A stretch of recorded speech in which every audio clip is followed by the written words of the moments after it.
అది చాలా rich family. వాళ్ళకు ఒకే ఒక కొడుకు, పేరు రిషబ్. ఎవ్రీ ఇయర్ తనకు జరుగుతున్న బర్త్డే పార్టీ చాలా గ్రాండ్గా ఉంటుంది.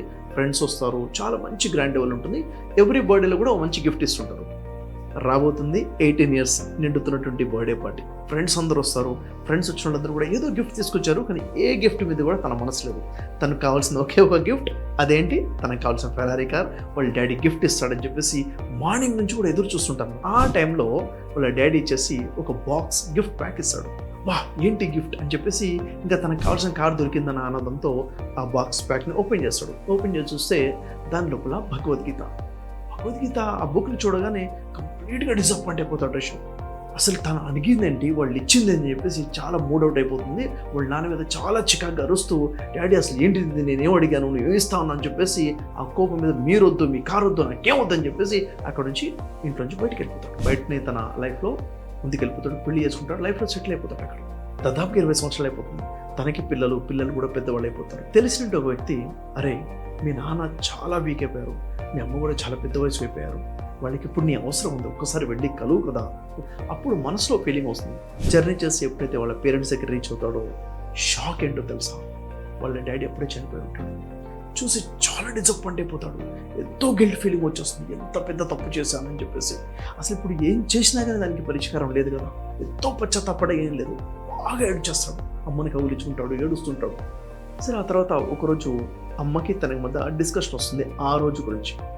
అంటాడు, అమ్మ ఇన్ని 100 కోట్లు ఉన్నాయి కదా, నేను అడిగింది ఒక ఫెరారీ కార్, అది ఇప్పిస్తే ఏమైపోయేది. అమ్మ అంటుంది, అరే ఆ రోజు నీకు గిఫ్ట్ ఇచ్చారు కదా, ఒకసారి తీసురా అంటుంది. ఇప్పుడు అది ఎందుకు అంటే, లేదు తీసురాను అని చెప్తే అప్పుడు లోపలికి వెళ్ళేసి వెతికి స్టోర్ నుంచి ఆ బాక్స్ తీసుకొస్తాడు. వచ్చిన తర్వాత బాక్స్ ఓపెన్ చేస్తాడు, భగవద్గీత ఉంది. తీరా అని అమ్మ అంటుంది. బుక్ తీస్తాడు. అలా చేసి 1 పేజ్ 2 పేజీలు 3 పేజీలు చూసి అమ్మ వైపు చూస్తాడు. అమ్మ అంటుంది, లాస్ట్ పేజ్ తీరా అని చెప్పేసి. లాస్ట్ పేజ్ ఓపెన్ చేసి చూస్తే ఎన్వలప్ కవర్ ఉంటుంది. ఆ ఎన్వలప్ కవర్ ఓపెన్ చేసి చూడగానే దాంట్లో కీ ఉంటుంది. అది చూడగానే షాక్ అయిపోతాడు. దాంతోపాటు డీలర్ కార్డు ఉంటుంది. అమ్మంటుంది, ఫోన్ చేయని చెప్పేసి.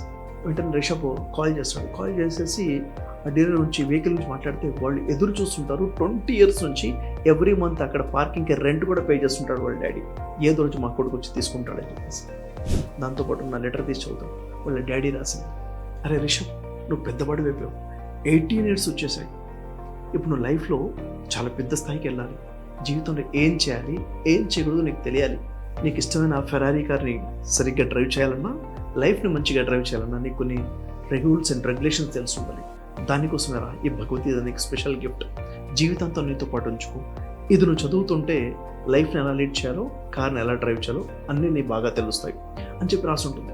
అది చదవగానే రిషబ్ కంప్లీట్ బ్లాంక్ అయిపోతాడు. ఎంత పెద్ద తప్పు చేశానో, ఎంత అపార్థం చేసుకున్నాను, ఎంత మిస్అండర్స్టాండ్ చేసుకున్నానో, నేను ఎంత పెద్ద మూర్ఖుడు అని చెప్పేసి ఇంకా ఏడవడం మొదలు పెడతాడు. నాన్న చనిపోయినప్పుడు ఎంత ఏడ్చాడు, అంతకన్నా ఎక్కువగా రియలైజేషన్లో ఏడవడం మొదలు పెడతాడు. ఇది వింటుంటే మీకు గుండె పరివికినట్టుంది కదా. రిషబే కాదు, రిషబ్ చేసిన తప్పులంటే తప్పే మనలో చాలామంది చాలా సందర్భాల్లో చేస్తుంటాం. ఎదుటి వ్యక్తి చెప్పేది సరిగ్గా అర్థం చేసుకోకుండా మనమేదో అపార్థం చేసుకుని, మనం సొంతంగా ఏవో అర్థాలు ఇచ్చేసుకుని రిలేషన్స్ని చెడగొట్టుకుంటుంటాం.